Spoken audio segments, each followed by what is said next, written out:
Fakultas Tarbiyah dan Ilmu Keguruan. Saya di sini sebagai salah satu bentuk penugasan pada podcast mata kuliah Fisiologi Perkembangan Anak Usia Dini. Pada podcast ini, saya akan menjelaskan atau memberikan sedikit informasi tentang perkembangan agama dan moral pada anak usia dini. Salah satu bagian terpenting dalam memberikan pendidikan terhadap anak usia dini adalah penanaman ilmu moral melalui pendidikan lembaga PAUD. Selanjutnya diharapkan melalui pendidikan ini akan mengerti mana yang salah dan mana yang benar, baik dan buruk, sehingga dia dapat bersikap sesuai norma yang berlaku dalam kehidupan sehari-hari masyarakat. Hal ini tentunya akan memudahkan anak untuk diterima di lingkungannya dan memudahkannya dalam bersosialisasi. Penanaman nilai moral pada anak usia dini tidaklah mudah karena tidak bisa hanya disampaikan secara konseptual saja, tetapi harus menggunakan metode yang tepat. Emosi dapat diklasifikasikan menjadi dua, yaitu emosi positif dan negatif. Sandro mengungkapkan bahwa emosi dipengaruhi oleh dasar biologis dan juga pengalaman masa lalu, terutama ekspresi wajah dari emosi.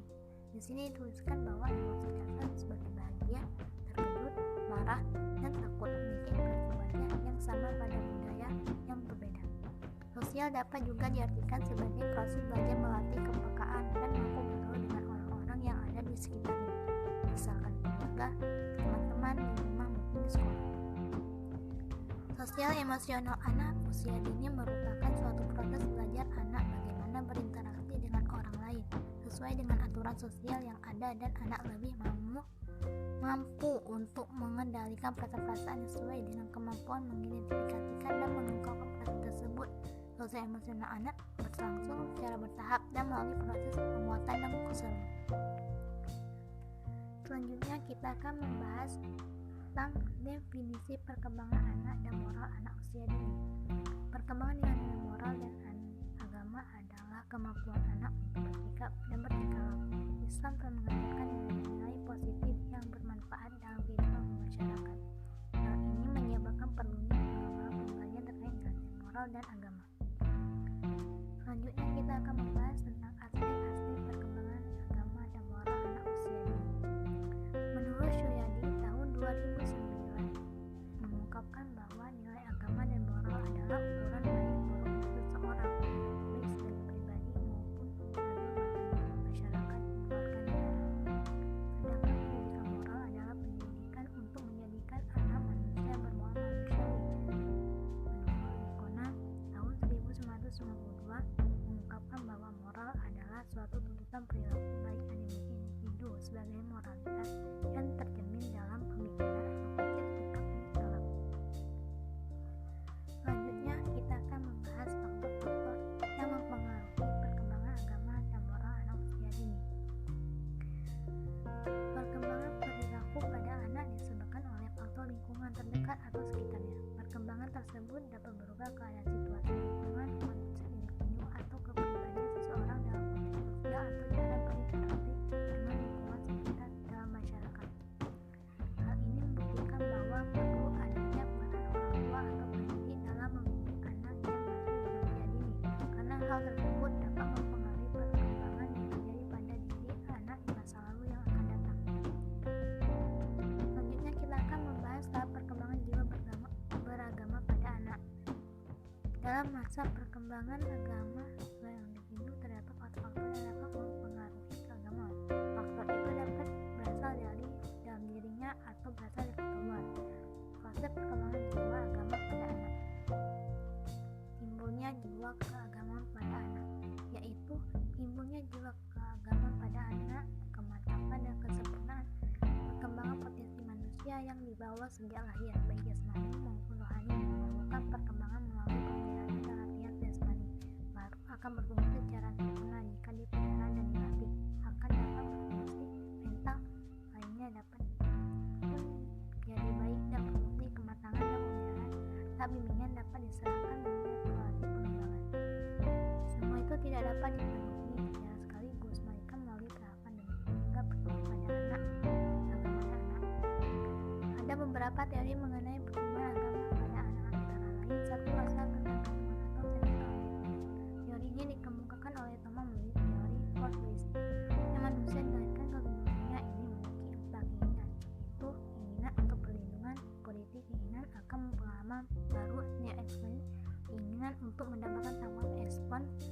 dan keinginan untuk dikenal atau recognition. Berdasarkan kenyataan dan kerjasama dari keempat keinginan itu, maka bayi sejak dilahirkan hidup dalam ketergantungan melalui pengalaman-pengalaman yang diterimanya dari lingkungan itu, kemudian terbentuklah rasa keagamaan pada diri anak.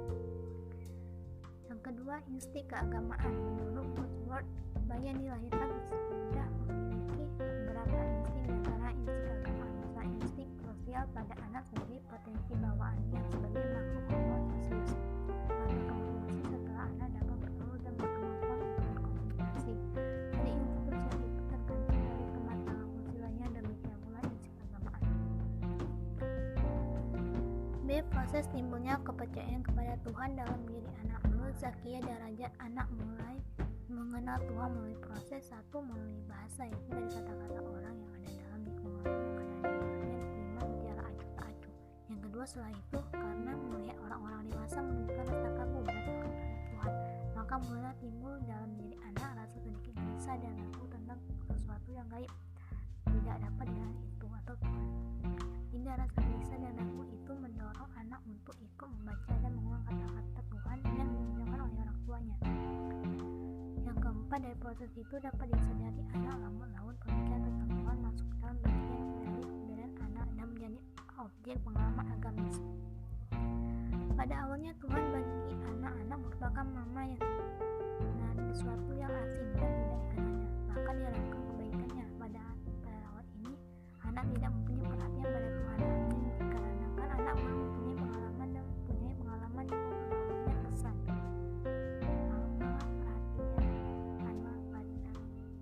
anak pada Tuhan tumbuh dan berkembang setelah ia menyaksikan reaksi orang-orang di sekelilingnya tentang Tuhan yang sedari oleh emosi dan perasaan tertentu. Perkembangan anak agama pada anak. Perkembangan agama pada anak melalui penelitian Ernest Hart. Perkembangan agama anak itu melalui mengatakan bahwa perkembangan agama anak itu melalui 3 tingkatan. Yang pertama, the atau tingkat dongeng. Tingkat ini dimulai pada anak berusia 3-6 tahun. Pada tingkat ini konsep pengetahuan lebih banyak dipengaruhi oleh fantasi dan emosi. Yang kedua, the realistic atau tingkat kepercayaan. Pada tingkat ini pemikiran anak tentang Tuhan sebagai Bapa beralih pada Tuhan sebagai pencipta. Hubungan dengan Tuhan yang pada awalnya sebagai pada emosi berubah menjadi hubungan dengan menggunakan pemikiran atau logika. Yang ketiga, individual state atau tingkat individu sampai usia remaja. Pada tingkat ini anak telah memiliki kepekaan emosi yang tinggi yang sejalan dengan perkembangan usia mereka. Dan selanjutnya kita akan membahas tentang pendekatan pembinaan agama pada anak. Dalam pembinaan agama pada diri pribadi anak sangat diperlukan pembiasaan dan latihan yang cocok yang dapat sesuai dengan perkembangan jiwanya. Karena pembiasaan dan latihan tersebut akan membentuk sikap tertentu pada anak yang lambat laun sikap itu akan bertambah jelas dan kuat. Akhirnya tidak kuliah lagi karena telah masuk menjadi bagian dari pribadinya.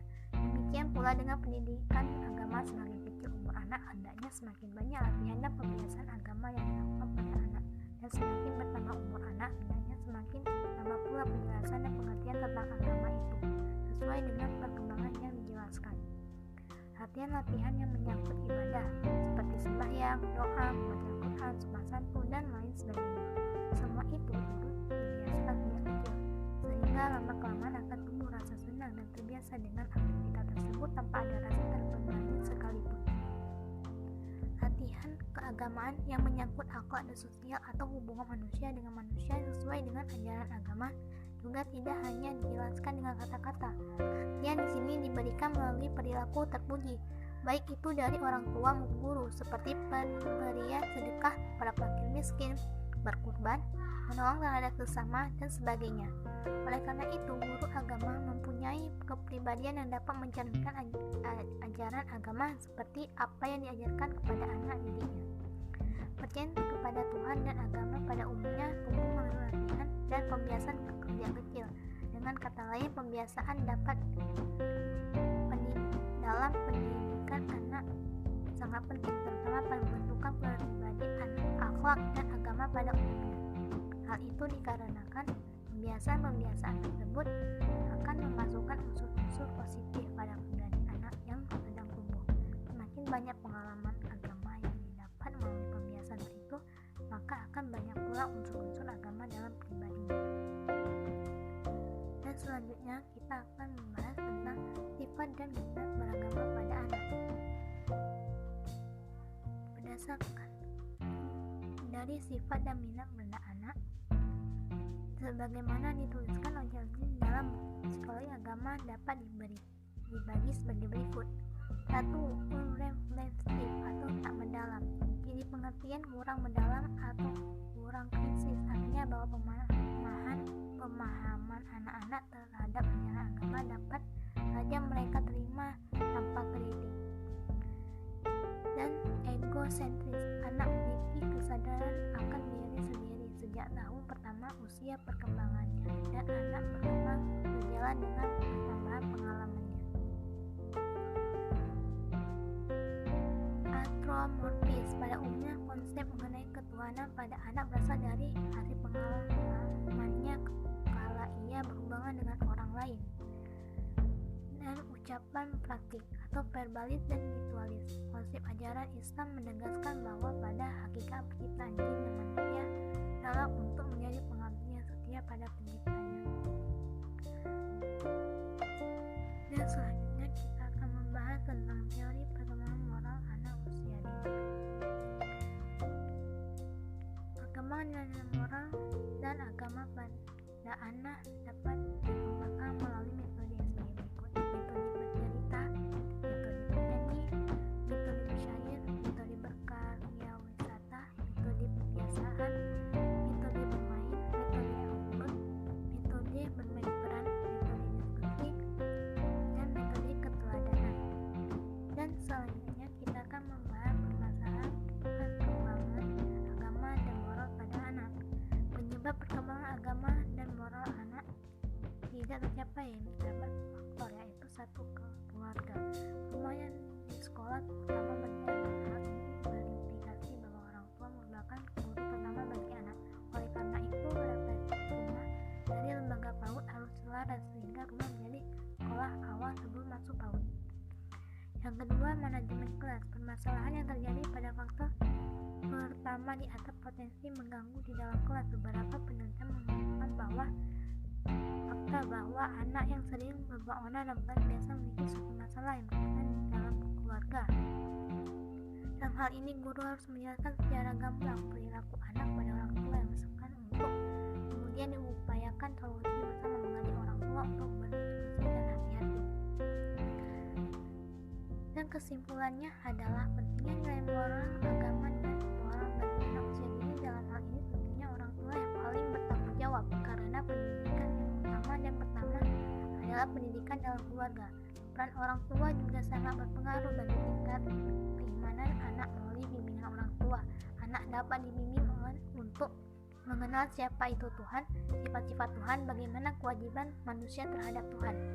Perkembangan nilai moral dan agama adalah kemampuan anak untuk bersikap dan bertingkah laku.